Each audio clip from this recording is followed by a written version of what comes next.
Hi everyone, this is CricketSong with Lunar Wisdom, and today's video is going to be addressing the question, what is a hand fasting? This video is brought to you by the generous donations from viewers like you. Hand fasting is an old pagan custom which has been suggested goes as far back as ancient Celtic Scotland up to the 16th century Reformation era. It now refers to the marriage rite used today by many heathens, pagans, and Wiccans.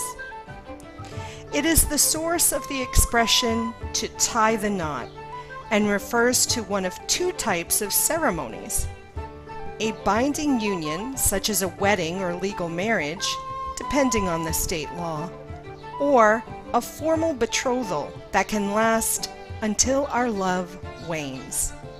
Some have suggested that this time period be a year and a day. However, that timeline originates from Wiccan belief that one cycle of the Wheel of the Year is completed the day after Samhain of the following year. This may have led pagans to believe that the old betrothals were also a year and a day, but there is no definite evidence to suggest such a structured time frame. Hand fasting is available to people in non-traditional relationships. Anyone can have a hand fasting. Same-sex couples, polyamorous families, transgendered couples, individuals with different spiritual or religious beliefs. The ceremony itself can be incorporated into any type of wedding ceremony, just as can the ring exchange. In day of old, records were not kept of who got engaged, who got married, who had children, and who died. Later, this information was collected by the church, and today both the city or town clerk's office and churches, if they are involved, have that responsibility. But prior to this, these duties were overseen by the entire village or community, and therefore were set in law by their witnessing the couple's vow to each other if it was a marriage.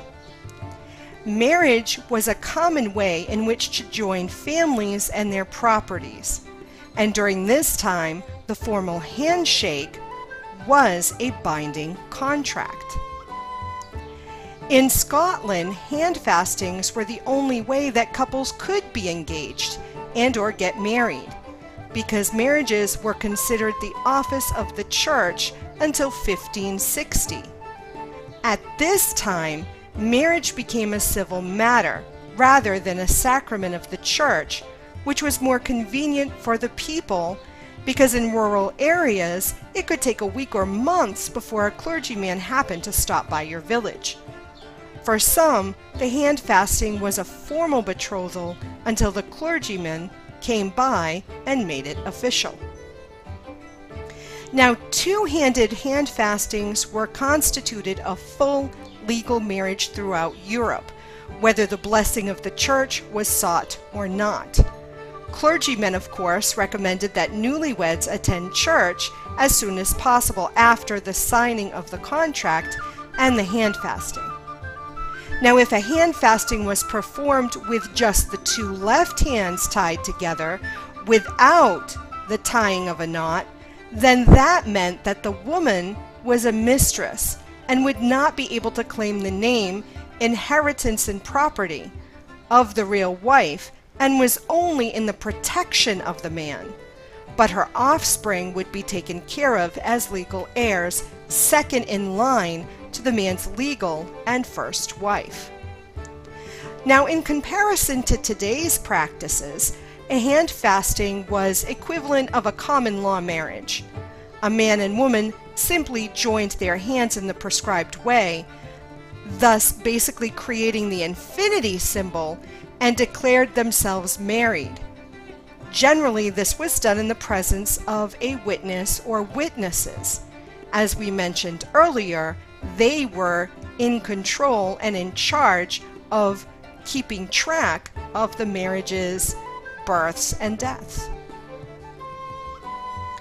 Now, generally the lower class and the peasant classes practiced hand fastings, while the landowners and gentry would wait for the arrival of a clergyman and hold the ceremony in a building or church.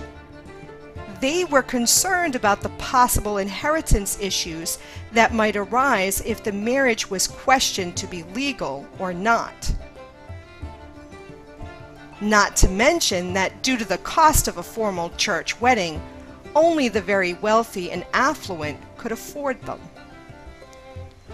Now, in 1753, Lord Harwick's Act declared that marriages in England were only legal if they were performed by a clergyman, making hand fastings illegal.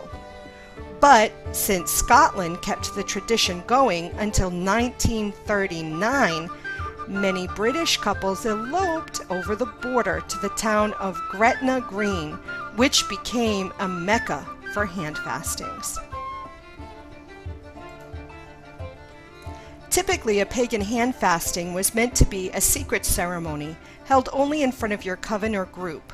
But in 1950, when the witchcraft law was repealed in England, various witches and occultists searched for a non-Christian term for their wedding ceremonies, and they began using the word hand fasting as part of their rites. The modern-day pagan and Wiccan recognizes the power of magic and can easily identify with the symbolic nature of binding with cords.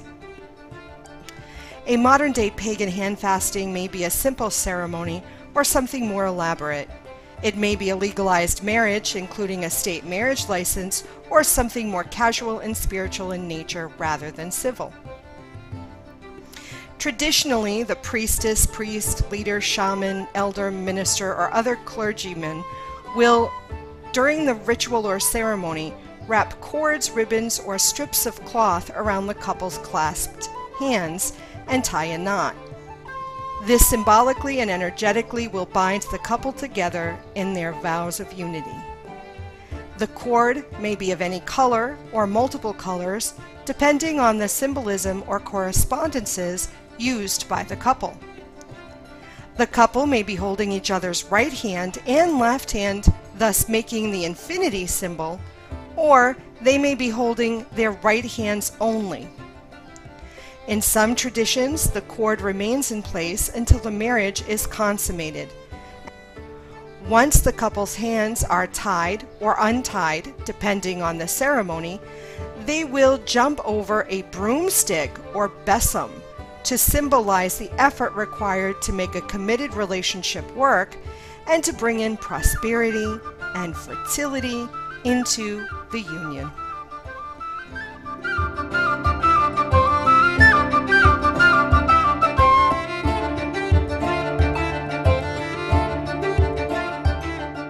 If you enjoyed this video, be sure to share it with others on Facebook, Twitter, and Pinterest. Don't forget to subscribe to my channel. This way you won't miss any of my newly uploaded videos. And be sure you've connected with me on Facebook, either through my CricketSong fan page, Lunar Wisdom business page, or by joining the Sacred Circle.